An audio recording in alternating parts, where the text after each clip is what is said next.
Imagine a world where the most powerful and influential people in society, those with direct access to royalty, were secretly involved in a clandestine network of poisonings, black magic, and murder. A shadowy cabal operating right under the nose of the Sun King himself, Louis XIV.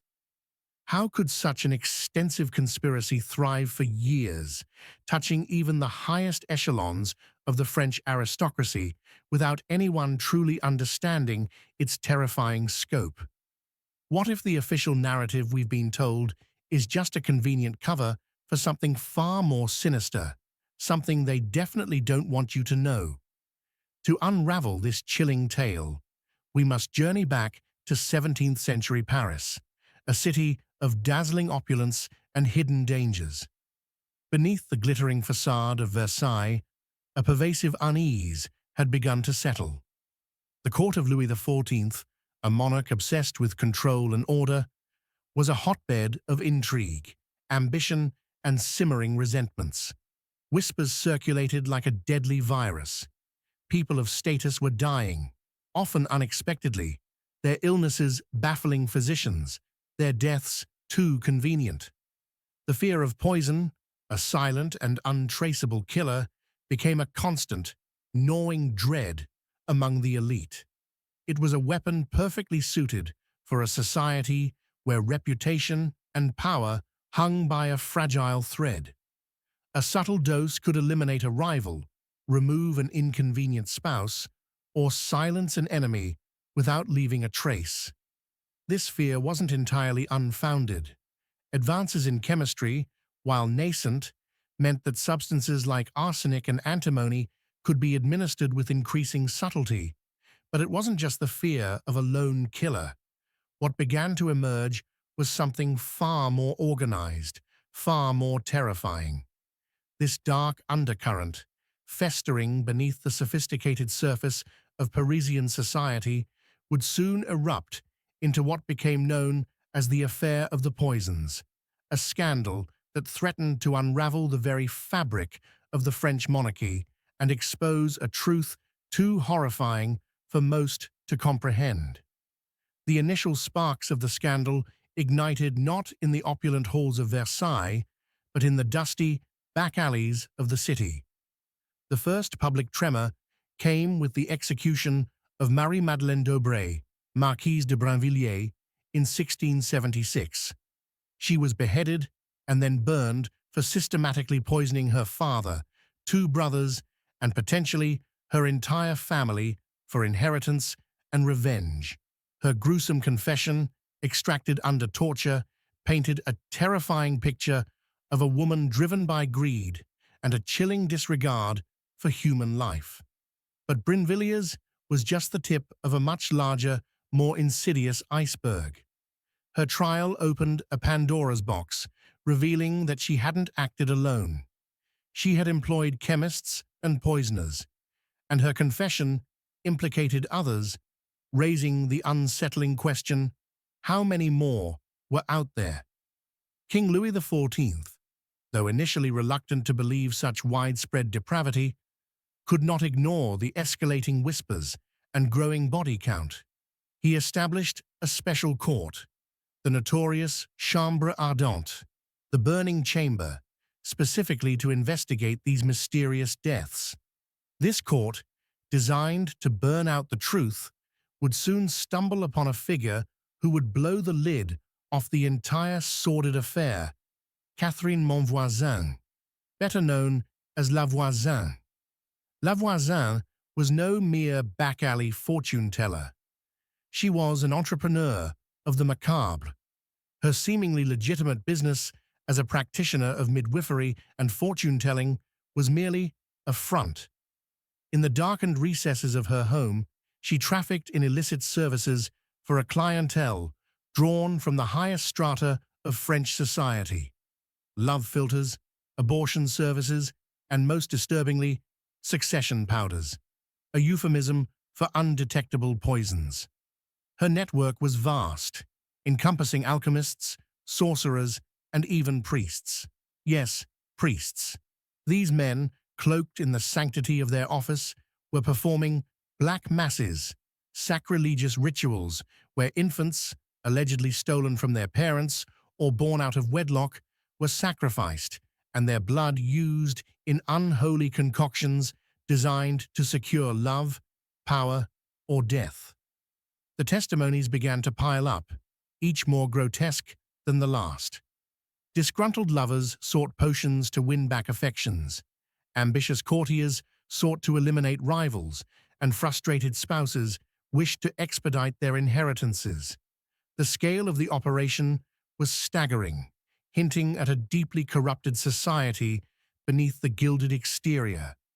But the true horror dawned when the confessions began to implicate figures far closer to the throne than anyone could have imagined. The Chambre Ardente discovered that some of La Voisin's most prominent clients included members of Louis XIV's own inner circle, figures with direct access to the royal family. They sought not just poisons, but spiritual rituals to secure the king's favor or to ensure the love of a particular noble.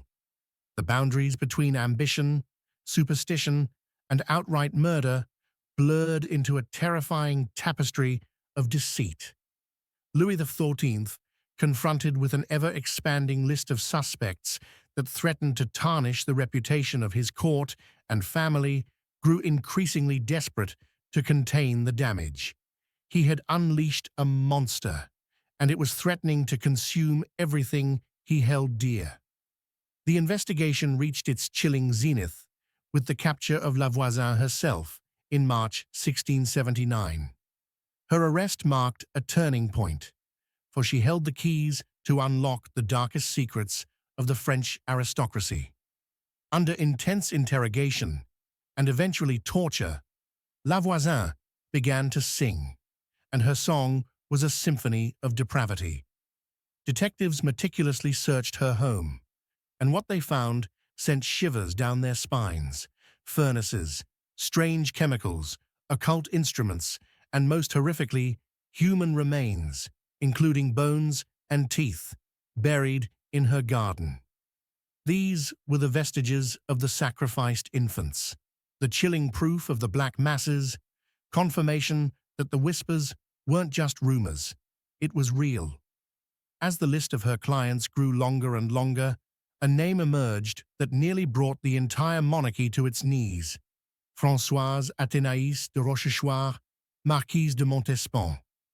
Madame de Montespan was not just any courtier.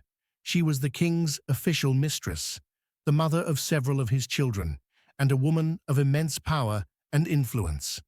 The queen, Maria Theresa, was still alive, but Montespan's position was unofficially paramount.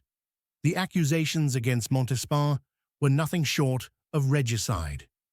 Witness after witness, many from La Voisin's own network, including her daughter, claimed that Montespan had consulted La Voisin for love potions to retain the king's affection and to eliminate rivals, specifically the younger courtesans who might catch the king's eye. Even more damning were the claims that she sought to poison the king himself, if he ever tired of her, and also the queen. It was alleged that Montespan participated in black masses, sacrificing infants to gain dark favor, all to ensure her supremacy at court. The implications were catastrophic. If the king's mistress was involved in poisoning and sacrificing infants, how could the legitimacy of his rule, or even his bloodline, remain untainted? Louis XIV, the absolute monarch, faced an unimaginable dilemma. To prosecute Montespan would be to expose the deepest, most scandalous corruption at the heart of his court, effectively admitting that his judgment was flawed and his family was involved in horrific crimes. It would shatter the divine image he so carefully cultivated. To ignore it, however, would be to allow a confessed poisoner and alleged child murderer to remain in his inner circle. In a panicked and desperate attempt to protect the monarchy's image and perhaps his own sanity, Louis XIV made a decision. He ordered the most incriminating testimonies, particularly those linking Montespan directly to murder and infanticide, to be suppressed and sealed away. Many of the key figures, including La Voisin herself, were swiftly executed, preventing them from testifying further. La Voisin famously declared upon her execution, "I'll tell you everything if you make me tell it in front of the king." But Louis XIV refused. On June 22, 1680, she was burned alive in front of a horrified Parisian crowd, taking her darkest secrets to the grave. The affair of the poisons eventually faded from public discourse, not because its mysteries were solved, but because they were deliberately buried. Louis XIV dissolved the Chambre Ardente in 1682, sealing its most damning records that remain classified even today, locked away in the Arsenal Library. The scandal was too great, too close to the heart of power, to be fully exposed. Madame de Montespan, though never officially charged, fell from grace, her influence at court diminishing rapidly.